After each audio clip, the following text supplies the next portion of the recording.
قسمت کا لکھا ہوا ہر شخص کو ملتا ہے، یہ بات طے ہے۔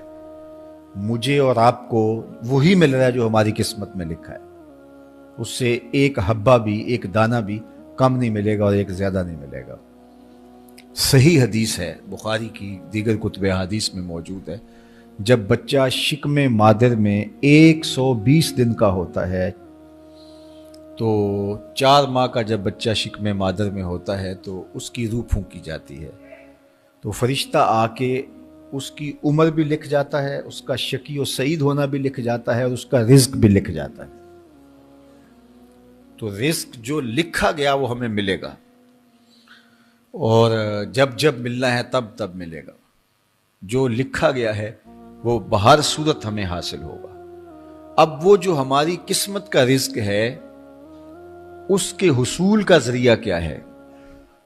بذریعہ حلال ملتا ہے یا اس کے ذرائع حصول کے وہ حرام ہیں؟ تو یہ اللہ کے ذکر کو چھوڑنے کی سزا یہ ہے کہ ملا وہی جو قسمت کا تھا، لیکن دولت عثمان نہ ملی، دولت قارون ملی۔ لکھا جو تھا، مقسوم تھا، ملا وہی، ایک دانہ بھی زیادہ نہیں ملا اور ایک دانہ بھی کم نہیں ملا، لیکن اس کی سزا کاٹنی پڑے گی، اس لیے کہ حصول کے ذرائع حرام تھے۔ تو حضرت اکرمہ رضی اللہ تعالیٰ عنہ فرماتے ہیں کسبن حرامن، تو معیشت تنگ کیسے ہوتی ہے؟ بندہ کہتا ہے کہ یہ تو بڑا کما رہا ہے لیکن کما بذریعہ حرام رہا ہے۔ اللہ اکبر۔ بعض اوقات کچھ لوگ محنت کر کے بھی حرام کماتے ہیں۔ ہم نے دیکھا کہ اس گرمی میں جو لوگ مزدوری کرتے ہیں اور بالخصوص لوہے کی بھٹی پہ جو کام کرنے والے ہیں، کتنا سخت کام ہے، لیکن وہاں بھی جو ہے وہ چاہے 15-20 منٹ جو ہے وہ خیانت کر کے اپنے اس رزق کو حرام بنا لیں اور ناجائز کر لیں، اتنی مشقت کے باوجود بھی۔ کیتی کتری پئی کھو محمد پھر سکہ بنیا زردہ۔ تو ایک سودا ایسے بھی بک جاتا اگر 2 منٹ گاہک کو دیتا، لیکن جھوٹی قسم کھا لی اور وہ لے کے چلا گیا، سودا تو بک گیا لیکن ذریعہ اس کا حرام ہو گیا۔ یہ ذرا دیکھیے، جھوٹی قسم کھانے والے کو اللہ نظر رحمت سے بھی نہیں دیکھے، اتنی بڑی سزا ہے اس کی، اور نہ بکتا کوئی اور آ کے لے جاتا۔ جو قسمت میں لکھا ہے وہ تو آپ کا ہر صورت میں ہوگا، لیکن کچھ لوگوں کو اللہ کے ذکر کو چھوڑنے کا نتیجہ یہ ملتا ہے کہ پھر وہ ان کے ذرائع آمدنی جو ہوتے ہیں، محنت کے باوجود بھی کسب حرام ہو جاتا ہے کسی نہ کسی وجہ سے۔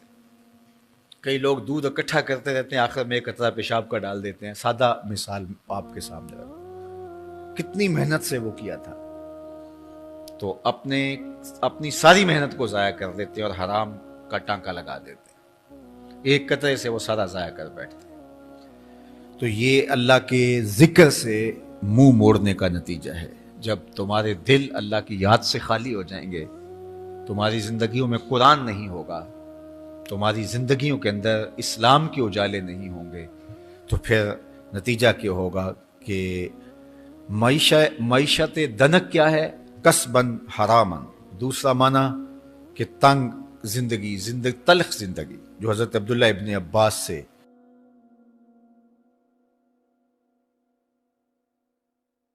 یہ امت خلیفہ بلا فصل، خلیفہ اول، امیر المومنین حضرت سیدنا ابو بکر صدیق رضی اللہ تعالیٰ عنہ کی مرہون منت ہے، ان کی احسان مند ہے۔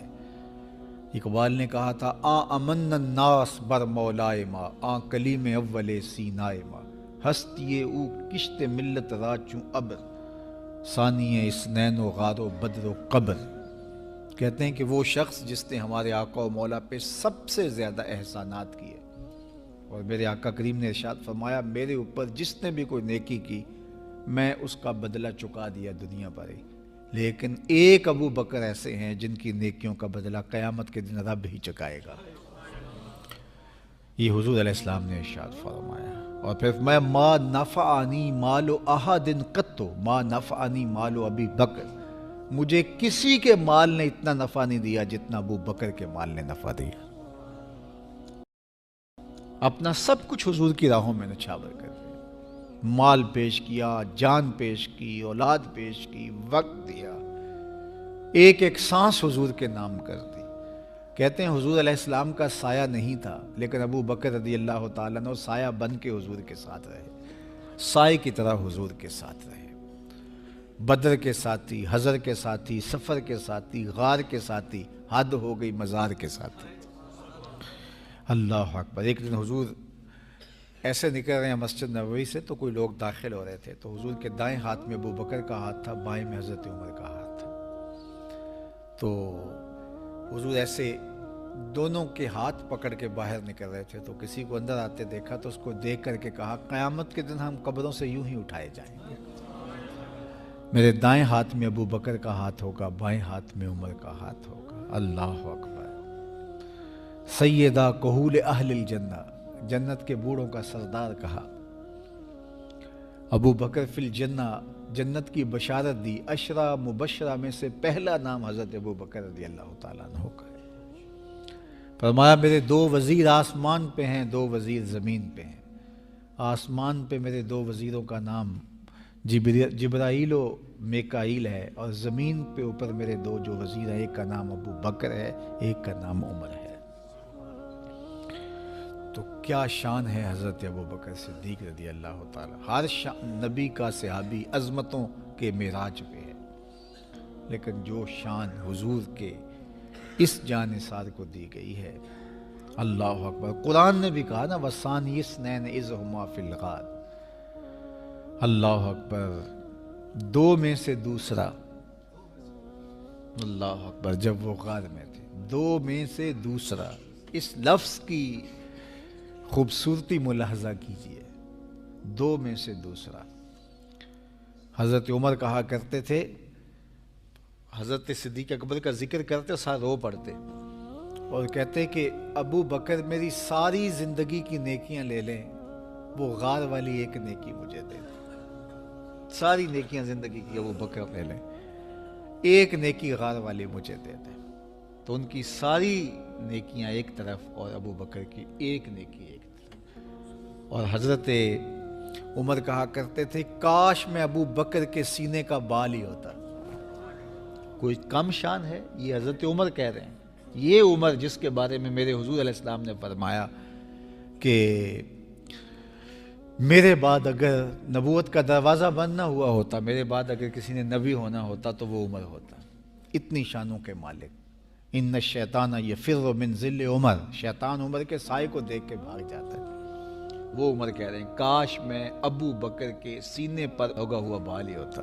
یہ شان ہے، یہ عظمت ہے. سارے حضور کے صحابی عظمتوں کے معراج پر، لیکن ان کی شان ہی وکری ہے. کسی پنجاب شاعر نے کہا کہ سارے یار نبی دے سونے، نہیں کوئی اینا یاراں ورگا، نہ کوئی ہویا نہ کوئی ہوسی، اینا جان نثاراں ورگا، نہ اس دھرتی پیدا کیتا، اینا یاراں ورگا، اعظم شان صدیق کی دساں اکو یار ہزاراں ورگا.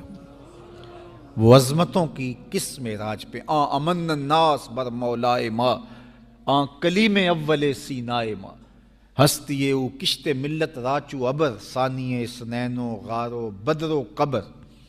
بدر کے بھی ساتھی، قبر کے بھی ساتھی، مزار کے بھی ساتھی، غار کے بھی ساتھی. اور اسلام کی کھیتی کے لیے ابر بہار کی طرح برسے اور سیراب کر گئے. اور اس امت کے لیے انہوں نے جو کام کیا وہ انہی کا مقصوم